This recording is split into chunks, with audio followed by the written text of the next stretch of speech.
ஈரானுடைய பார்வை அடுத்து துருக்கியின் மீது அப்படிங்கிற ஒரு செய்தி. துருக்கினா வெறுமன துருக்கி மட்டும் கிடையாது, 32 நாடுகள் ஒன்றாக சேர்ந்தது தான் துருக்கி. என்ன பிரசாத் சொல்ற அப்படின்னா, அது தேவையில்லாமல் நெருப்பு மேலே போய் கை வைக்கிற மாதிரி. அதை ஈரான் செஞ்சிருப்பாங்களா இல்லையா, செய்ய போகிறாங்களா, என்ன செஞ்சுருக்காங்க அப்படிங்கிற ஒரு 3 டைமென்ஷனில் சில வியூஸ் நம்ம பார்க்க போகிறோம்.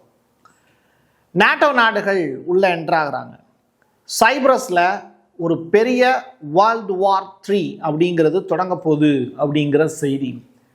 என்ன பிரசாத் சொல்கிற, சிரியாவில் தானே வேர்ல்டு வார் 3 தொடங்கும் அப்படின்னு ஒரு பீரியடில் சொன்னீங்க அப்படின்னா, இன்னைக்கு தேதிக்கு நிலைமை வேற. மிடில் ஈஸ்டில் இந்த சைப்ரஸ் அப்படிங்கிற அந்த நாட்டுக்குள்ளே நடக்கக்கூடிய சம்பவங்கள் தான் இப்போ பேசு பொருளாக மாறி இருக்கு. உலகம் அறியாத ஏகப்பட்ட இன்ஃபர்மேஷன் தான் இந்த வீடியோக்குள்ளே இருக்க போகுது. வாங்க பார்க்கலாம் உறவுகளே. இது Prasad signature. Prasad signature media broadcasting private limited. நீங்க நியூஸ் ரீடரா மாறணுமா, கண்டென்ட் கிரியேட்டரா உருவாகணுமா, சேட்டலைட் சேனல்ல ரிப்போர்ட்டரா வேலை பார்க்கணுமா, டாக்குமெண்ட்ரி மேக்கிங்ல இருந்து ஜேர்னலிசம் பற்றிய முழுமையான பயிற்சி பெற உங்களுக்கான அருமையான வாய்ப்பு. எங்களை தேடி வாங்க. ஆன்லைன் மற்றும் நேரடி பயிற்சி வகுப்புகளும் சர்டிபிகேட் கோர்ஸாவே கத்துத்தரும். மீடியா துறையில் 10 ஆண்டுகளுக்கு மேல அனுபவம் உள்ளவர்கள் பயிற்சி கொடுப்பார்கள். வாய்ஸ் ஓவர் தொடங்கி வாய்ஸ்லெஸ் பீப்புளுக்காக உங்களை சிறந்த ஜேர்னலிஸ்டா உருவாக்க வேண்டியது எங்களோட பொறுப்பு. ஸ்கூல்ஸ் அண்ட் காலேஜஸ்ல ஜூனியர் ஜேர்னலிஸ்ட்ங்கிற பேர்ல ஒர்க் ஷாப்பும் கண்டக்ட் பண்ணி கொடுக்கிறோம். மோட்டிவேஷனல் ஸ்பீக்கரா கடந்த 15 ஆண்டுகளா கல்வி நிறுவனங்களுக்கு நிகழ்ச்சிகளும் நடத்தி தரோம். தொடர்புக்கு 9944790333 94493594 prasadsignature@gmail.com. தென்னிந்தியாவின் கட்டடக்கலை ராஜாக்கள் creator constructions and north west interiors உங்களோட கனவு இல்லத்தை பிரம்மாண்டமா கட்டி கொடுக்குறாங்க கிரியேட்டர் கன்ஸ்ட்ரக்ஷன்ஸ். அதோட கட்டி கொடுத்த வீட்டை இன்டீரியர் பண்ணி அழகாக்குறாங்க நார்த் வெஸ்ட் இன்டீரியர்ஸ். தொடர்புக்கு 7290799991. உங்களுடைய தொழில் சம்பந்தமான விளம்பரங்களை நமது சேனலில் ஒளிபரப்ப உங்களுக்கான அருமையான வாய்ப்பு. நெதன்யாகு சொல்லி தான் ஈரான் மேல அட்டாக் பண்றாரு ட்ரம்ப். இல்லை அவரே சொந்தமாக யோசிச்சு தான் இந்த முடிவு எடுக்கிறாரு. இல்லை ஈரான் மக்களுக்காக தான் இந்த வேலையை செய்கிறாரு. இல்லை என்னைக்காக தான் இந்த வேலையை செய்கிறாரு. இப்படி ஏகப்பட்ட விஷயங்கள் ட்ரம்ப்பை பற்றியும் ஈரான் மீது அவர் நடத்தக்கூடிய போரை பற்றியும் பேச்சுக்கள் இருக்கு.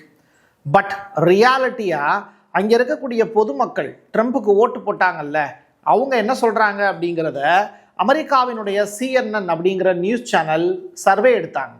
அதில் அமெரிக்காவில் இருக்கக்கூடிய 60% மக்கள் என்ன தெரியுமா சொல்லியிருக்காங்க, ட்ரம்ப்பு ஒரு பொய்யன் அப்படின்னு சொல்லியிருக்காங்க. ரைட்டா, அவர் செய்யக்கூடிய விஷயங்கள் அமெரிக்காவினுடைய நலன்களுக்கு எதிரானது அப்படிங்கிற வார்த்தையையும் பதிவு செஞ்சுருக்காங்க. இது அப்பட்டமான உண்மை அப்படிங்கிறத CNN இப்போ ரிப்போர்ட்டாக ஃபைல் பண்ணியிருக்காங்க. ஈரானுடைய தலைவர்கள் மாறிக்கிட்டே இருக்காங்க. அவங்க யார் யாரெல்லாம் மாற்ற போகிறதா ஒரு பெரிய லிஸ்ட்டு ஒன்று போட்டிருக்காங்களோ, ஒரு தலைவருக்கு இன்னொருத்தவங்கன்னு ஒரு 30 பேர் லிஸ்ட்டு போட்டிருக்காங்கன்னா, அந்த 30 பேரில் 28 பேர் நெருக்கி நாங்கள் கொண்டுட்டோம் அப்படின்னு ட்ரம்ப் பெருமை பொங்க பேசுகிறார். இவரால் இதுதான் செய்ய முடியும்னு நினைக்கிறேன். ஒரு பொருளை ஆக்குறது எவ்வளோ கஷ்டம், அழிக்கிறது ரொம்ப ஈஸி இல்லை, அதைத்தான் ட்ரம்ப் செய்கிறார்.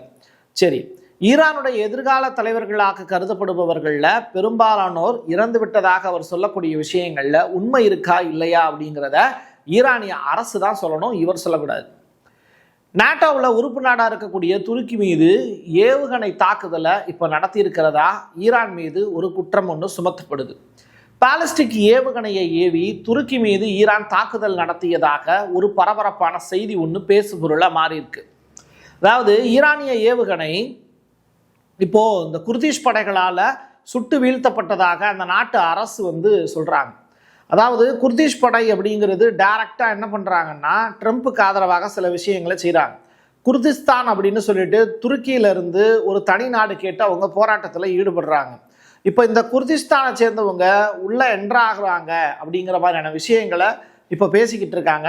அது ஈரானுக்கு ஆபத்தில் போய் முடியும் அப்படின்னு சொல்கிறாங்க. இதனால் சூடானில் இருக்கக்கூடிய மக்கள் என்ன பண்ணுறாங்க, நாங்கள் ஈரானுக்கு ஆதரவாக உள்ள களத்தில் இறங்க போகிறோம் அப்படின்னு சொல்லி ஒரு பெருவாரியான போர் வீரர்கள் கூட்டம் ஈரானுக்கு ஆதரவாக களத்தில் இறங்க போகிறதா சொல்கிறாங்க. தரைப்படைக்கான போர் அப்படிங்கிறது பெரிய அளவிலான போராக நடக்கிறதுக்கான வாய்ப்பு இருக்குது இந்த மாதிரியான நிகழ்வுகள் நடக்கும்போது. சரி, இப்படி ஈரான் தான் அந்த பாலிஸ்டிக் ஏவுகணையை ஏவி இருந்தது. இப்போ அந்த பாலிஸ்டிக் ஏவுகணை வந்து எப்படி பிரசாத் துருக்கியில் வந்து ஒரு சென்ட்ரான பிளேஸில் அட்டாக் பண்ணிருச்சா அப்படின்னு கேட்டால் கிடையாது. துருக்கி அதை ஏர் டிஃபென்ஸ் சிஸ்டத்தை வச்சு இடைமறு செஞ்சுட்டாங்க. பட் அதை பற்றின ஆய்வுகள் போயிட்டு இருக்கு. சரியா? இப்போ அது தொடர்பான விஷயங்களையும் நம்ம பேசுவோம். இப்போ துபாயை தாக்கக்கூடிய ரஷ்யாவினுடைய ஆளில்லா விமானம் அப்படின்னு ஒரு செய்தி. துபாயை ரஷ்யாவினுடைய ஆளில்லா விமானம் எப்படி பிரசாத் தாக்கும்? இப்போதைக்கு வந்து ரஷ்யாவினுடைய ஆளில்லா விமானத்துக்கும் துபாய்க்கு சம்மந்தமே இல்லையே அப்படின்னு ஒரு கேள்வி வரும். பட் ஈரான் கிட்ட இருக்கிறது ரஷ்யாவினுடைய வம்சாவளியை சேர்ந்த ஆளில்லா விமானங்கள் வச்சிருக்காங்க. அதை வச்சு யுஏஇல ஒன் ஆஃப் த பார்ட்டாக இருக்கக்கூடிய துபாய் மீது ஒரு அட்டாக் நடந்திருக்கு அப்படின்னு சொல்றாங்க. கெரான் 2 இதான் அந்த மெட்டீரியல். கெரான் 2 அதனுடைய மிச்ச மீதி இருக்கக்கூடிய குப்பைகள் இருக்குல்ல, அதை அட்டாக் பண்ணி உடஞ்சிருச்சு. அது துபாயில் கண்டுபிடிக்கப்பட்டதாக துபாயினுடைய ஊடக அரசு அந்த செய்தியாக சொல்கிறாங்க. ஐக்கிய அரபு எமிரேட்ஸ் மீதான ஈரானிய தாக்குதலை தொடர்ந்து துபாயில் ஜபல் அலி அப்படின்னு சொல்லிட்டு ஒரு துறைமுகம் இருக்குது. அந்த துறைமுகத்துக்கு பக்கத்தில் தான் இந்த கெரான் 2 அப்படிங்கிற அந்த வெப்பனை வந்து கண்டுபிடிச்சிருக்காங்க. இது ரஷ்யா மேடு அப்படின்னு சொல்கிறாங்க. ஐக்கிய அரபு எமிரேட்ஸ் வெர்சஸ் ஈரான் அப்படின்னு சொல்லிட்டு ஒரு வாருக்கு அடுத்த கட்டமாக ரெடி ஆகிட்டு இருக்காங்க. ஏன்னா ஐக்கிய அரபு எமிரேட்ஸ் அமெரிக்காவினுடைய ஏர் டிஃபென்ஸ் சிஸ்டத்தை பயன்படுத்தி ஈரான்லேருந்து அனுப்பப்பட்ட 160க்கும் மேற்பட்ட மிசைலை தடுத்து நிப்பாட்டியிருக்காங்க அப்படிங்கிறது தான் செய்தி.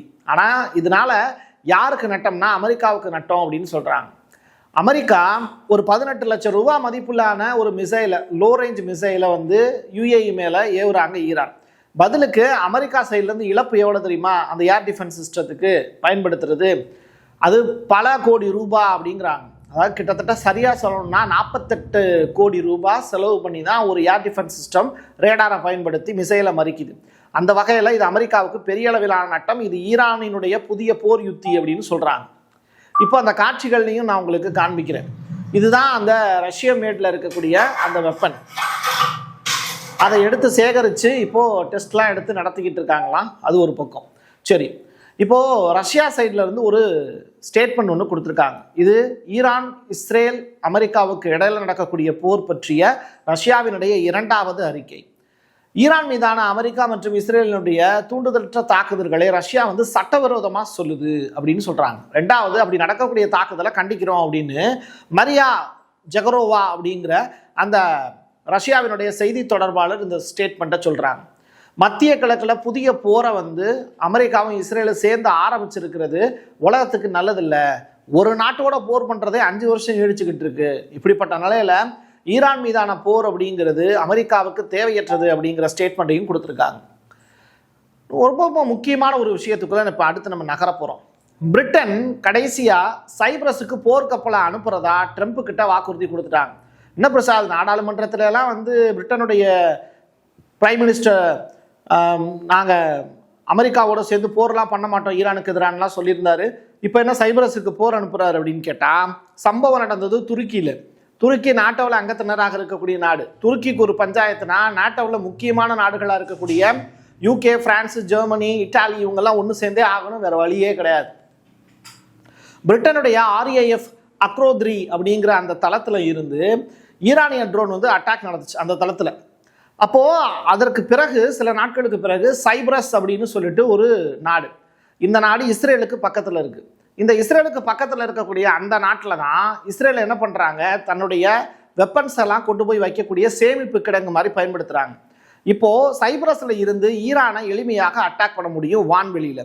ஸோ ஈரானை அட்டாக் பண்ணுறதுக்கு இஸ்ரேல் தேர்ந்தெடுத்திருக்கிற ஒரு இடம் எதுனா சைப்ரஸினுடைய விமானத்தளங்கள் தான். அந்த இடத்துல தான் இப்போது என்ன பண்ணுறாங்க, அங்கே கடற்கரை ஏரியா இருக்குது, அங்கே யூகேவினுடைய ஷிப்பு, பிரான்ஸினுடைய ஷிப்பு எல்லாம் வந்து நிற்கிறதுக்கான ஏற்பாடுகளை இப்போ நாட்டோ நாடுகள் செஞ்சுக்கிட்டு இருக்காங்கிறதா தகவல். அனைத்து பொருளாதார மையங்களையும் தாக்கப் போவதாக டெஹ்ரானுக்கு அதிர்ச்சி வைத்தியம் கொடுத்துருக்கு இந்த 2 நாடுகளும். எது, யூகேவும் பிரான்ஸும். கப்பலை தான் கொண்டு போகிறாங்க, புரியுதா? அட்டாக் பண்ணாங்கன்னு தான் கணக்கு. இப்போது இது வந்து துபாய்க்கு ஒரு மகிழ்ச்சியான செய்தியா அப்படின்னு கேட்டால், துபாய் பெரிய அளவில் டேமேஜ் ஆகலை. ஆனால் அடையாள அட்டாக் அப்படிங்கிறது யுஎஸ் பேஸ் மேலே மட்டும்தான் நடந்திருக்கு. சரி, அமெரிக்காவினுடைய அதிநவீன ஆயுதங்கள் சில இதை வந்து பார்க்க முடிஞ்சது. அதில் ஒன்று வந்து B2 விமானத்திற்கு பிறகு இந்த மாதிரியான விமானங்கள் தான் அது இப்போ யூஸ் பண்ண போகிறாங்க அப்படிங்கிற தகவல் ரிலீஸ் ஆகிருக்கு. ஸோ இது ரொம்ப ஆக்டிவாக செயல்படும். இது வந்து UK ப்ளஸ் அமெரிக்கா 2 பேரும் இணைந்து தயாரித்த வெப்பன் அப்படின்னு சொல்கிறாங்க. இது எந்த அளவிற்கு B2 அளவுக்கு ஸ்ட்ரென்த்தாக இருக்குமா அப்படிங்கிறத அடுத்ததாக இதை பற்றி படித்து பார்த்து விட்டு நான் சொல்கிறேன்.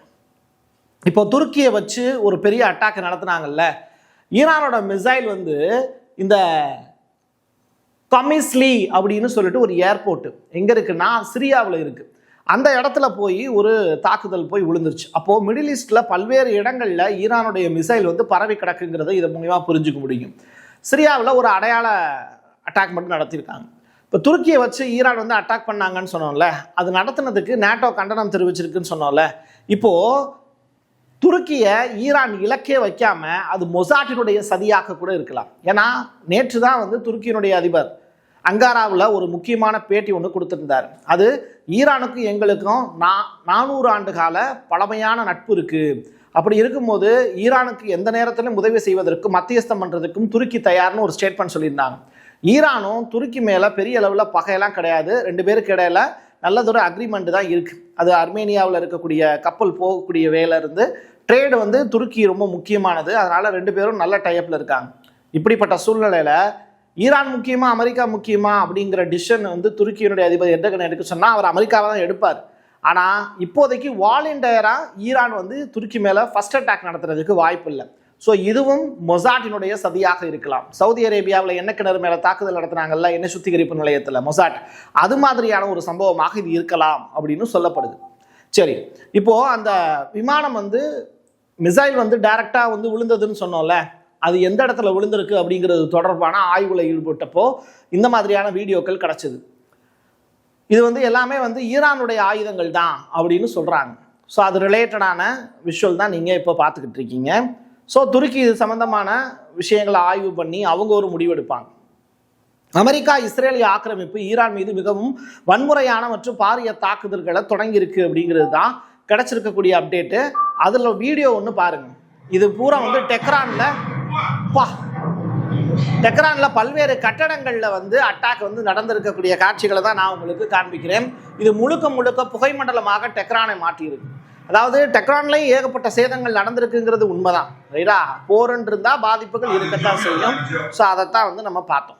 சரி, இப்போது சேட்டலைட் இமேஜினரி கன்ஃபார்ம்ஸ் எந்தெந்த இடத்துல எல்லாம் டேமேஜ் ஆகிருக்கு அப்படிங்கிறதையும் இப்போ லிஸ்ட் அவுட் பண்ணி கொடுத்துருக்காங்க ஈரான். அதாவது பக்ரைனில் வந்து 2 ரேடார் டேமேஜ் ஆகிருக்கு, குவைத்தில் வந்து 3 இடங்கள் டேமேஜ் ஆகிருக்கு, யுஏஇயில் வந்து அமெரிக்காவினுடைய தாடு ஏவுகணை இருக்குல்ல, 90 பேர் சேர்ந்து பணியாற்றக்கூடியது, அதனுடைய ரேடாரை காலி பண்ணியிருக்காங்க. ஜோர்டான்லையும் ஒரு தாடு ஏவுகணையை காலி பண்ணியிருக்காங்க. கத்தாரில் அமெரிக்காவோட ரேடார் வந்து காலியாக இருக்குது. ரேடார் ரொம்ப முக்கியமானது, அதான் ஏர் டிஃபென்ஸ் சிஸ்டத்துக்கு அடிப்படை, ரைட்டா? அப்போது 8 சேட்டலைட் கம்யூனிகேஷனையும் கட் பண்ணி விட்டுருக்காங்க ஈரான். இது மாதிரி குவைத்தில் இன்ஃப்ராஸ்ட்ரக்சரை டோட்டலாக டேமேஜ் பண்ணியிருக்காங்க. யாரோடது? அமெரிக்காவோடது.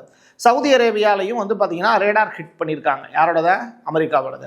இப்படி மிடில் ஈஸ்ட் முழுவதுமே பறந்து விரிந்த ஒரு பெரிய தாக்குதலை ஈரான் நடத்தி முடிச்சு சாதனை படைச்சிருக்காங்கிறது ஒரு புறம். முன்னாள் அமெரிக்க உளவுத்துறை அதிகாரி ஸ்காட் ரிட்டர் அவர் ஒரு முக்கியமான ஸ்டேட்மெண்ட் ஒன்று சொல்லியிருக்கார். இஸ்ரேல் வெறுமன குண்டு வீசிட்டு அங்கிருந்து வெளியேறக்கூடிய ஒரு விஷயம் கிடையாது அது. அதே நேரத்தில் துருக்கி மேலே அட்டாக் பண்ணாங்கல்ல, அது இஸ்ரேல் செய்திருக்கலாம் அப்படிங்கிற மாதிரியான ஒரு ஸ்டேட்மெண்ட்டை அவர் வந்து கணிக்கிறார். அதைத்தான் நான் முன்னாடியே உங்கள்கிட்ட சொன்னேன். இந்த போர் துருக்கி மேலே தேவையில்லாமல் இப்போ இஸ்ரேல் அட்டாக் பண்ணியிருந்தாங்கன்னா அது சர்வதேச சட்டத்தை மீறிய செயலாகும் அப்படிங்கிற ஒரு ஸ்டேட்மெண்ட். இந்த போருங்கிறது இஸ்ரேல் அப்படிங்கிற தேசத்தையே எதிர்காலத்தில் இல்லாமல் பண்ணிவிடும். ஏன்னா அவங்க ஒவ்வொரு நாடுகள் மேலேயும் இந்த மாதிரி வித்தியாசமான போர் முறையை, அந்த எப்படி சொல்கிறது, சிண்டு முடிகிறதும்பாங்கல்ல, அந்த மாதிரியான வேலையெல்லாம் செஞ்சுக்கிட்டு இருந்தாங்கன்னா அவங்கள ஒரு நாடாகவே கருதாமல் எல்லாரும் முடிச்சு விட்டுருவாங்க. பார்த்து இருந்துக்கணும் அவங்க. 2வது, இஸ்ரேலை டைரக்டாக அட்டாக் பண்ணி அழிக்கக்கூடிய தைரியமும் துருக்கிக்கு இருக்குது அப்படிங்கிற ஸ்டேட்மெண்ட்டும் சொல்லியிருக்காங்க. ஸோ இஸ்ரேல் வந்து புதுசாக ஒரு ட்ரெண்டை ஒன்று உருவாக்கியிருக்கு. யாருக்கு எதிராக? ஈரானுக்கு எதிராக. அதில் நேட்டோவையும் இந்த போருக்குள்ளே என்ட்ராக்கி விட்டுறணும் அப்படிங்கிறது தான் இஸ்ரேலுடைய பிளான். அதை நோக்கி இஸ்ரேல் நகர்ந்துக்கிட்டு இருக்குன்னு சொல்கிறாங்க. பார்ப்போம் அடுத்தடுத்து என்ன நடக்குதுன்னு. ஈரானிய துருப்புகள் வந்து இப்போ தரைவழி படையெடுப்புக்கு தயாராகிட்டு இருக்கு. காரணம் என்னன்னா, சூடான்ல இருந்து மக்கள் கூட்டம் பெருசாக வரப்போறாங்கிற தகவல் ரிலீஸ் ஆயிருக்கு. IRGC-னுடைய தரைப்படைகள் ஈரானுடைய மரிவன் குர்திஸ்தான் மாகாணத்துக்குள்ள நகர்ந்து, ஏன்னா குர்திஸ்தான்னா என்ன, அது ஒரு ஏரியா, அந்த ஏரியாவில் குர்திஸ் படைகள் இருக்காங்க, 2 தலைவர்கள் இருக்காங்க. அவங்களுக்கு கீழே ஒரு பெரிய கூட்டம் இருக்குது. அவங்கள சமாளிக்கிறதுக்கு சூடான்ல இருந்து மக்களை வர வைக்கிறதுக்கு ஈரான் பிளான் பண்ணியிருக்காங்க. இந்த குர்துகளோட ஒரு சாத்தியமான தரைவழி மோதலுக்கு தயாராகக்கூடிய வகையில் அதற்கேற்ற மாதிரியான ஒரு வியூகத்தை வகுக்கிறதுக்கு ஈரான் இப்போ பிளான் போட்டிருக்காங்க. எது எப்படியோ ஏகப்பட்ட இன்ஃபர்மேஷன் இந்த வீடியோக்குள்ளே இருந்திருக்கு. முக்கியமாக துருக்கியை மையப்படுத்தி இந்த வீடியோவில் ஏகப்பட்ட இன்ஃபர்மேஷன் நம்ம சொல்லியிருக்கோம். ஸோ ஈரானுடைய அந்த செய்யக்கூடிய சம்பவங்கள்லாம் தரமாக இருக்குது. இந்த போரில் அவங்க எடுத்து வைக்கக்கூடிய வியூகம் அப்படிங்கிறதே முதல்ல கொஞ்சம் கொஞ்சமாக தான் நகட்டுறாங்களே தவிர இன்னும் பெரிய அளவிலான ஆயுதங்களை ஈரான் இறக்கலைங்கிறது மட்டும் தெளிவாக தெரியுது. என் கையெழுத்து என் மக்களுக்கானது உறவுகளே. மீண்டும் ஒரு பதிவில் சந்திக்கலாம். நன்றி, வணக்கம். Prasad signature media broadcasting private limited. நீங்க நியூஸ் ரீடரா மாறணுமா, கண்டென்ட் கிரியேட்டரா உருவாகணுமா, சேட்டலைட் சேனல்ல ரிப்போர்ட்டரா வேலை பார்க்கணுமா, டாக்குமெண்ட்ரி மேக்கிங்ல இருந்து ஜேர்னலிசம் பற்றிய முழுமையான பயிற்சி பெற உங்களுக்கான அருமையான வாய்ப்பு. எங்களை தேடி வாங்க. ஆன்லைன் மற்றும் நேரடி பயிற்சி வகுப்புகளும் சர்டிபிகேட் கோர்ஸாவே கத்துத்தரும். மீடியா துறையில் 10 ஆண்டுகளுக்கு மேல அனுபவம் உள்ளவர்கள் பயிற்சி கொடுப்பார்கள். வாய்ஸ் ஓவர் தொடங்கி வாய்ஸ்லெஸ் பீப்புளுக்காக உங்களை சிறந்த ஜேர்னலிஸ்டா உருவாக்க வேண்டியது எங்களோட பொறுப்பு. ஸ்கூல்ஸ் அண்ட் காலேஜஸ்ல ஜூனியர் ஜேர்னலிஸ்ட்ங்கிற பேர்ல ஒர்க் ஷாப்பும் கண்டக்ட் பண்ணி கொடுக்கிறோம். மோட்டிவேஷனல் ஸ்பீக்கரா கடந்த 15 ஆண்டுகளா கல்வி நிறுவனங்களுக்கு நிகழ்ச்சிகளும் நடத்தி தரோம். தொடர்புக்கு 9944790333 94493594 prasadsignature@gmail.com. தென்னிந்தியாவின் கட்டடக்கலை ராஜாக்கள் creator constructions and north west interiors. உங்களோட கனவு இல்லத்தை பிரம்மாண்டமா கட்டி கொடுக்குறாங்க கிரியேட்டர் கன்ஸ்ட்ரக்ஷன்ஸ். அதோட கட்டி கொடுத்த வீட்டை இன்டீரியர் பண்ணி அழகாக்குறாங்க நார்த் வெஸ்ட் இன்டீரியர்ஸ். தொடர்புக்கு 7290799991. உங்களுடைய தொழில் சம்பந்தமான விளம்பரங்களை நமது சேனலில் ஒளிபரப்ப உங்களுக்கான அருமையான வாய்ப்பு.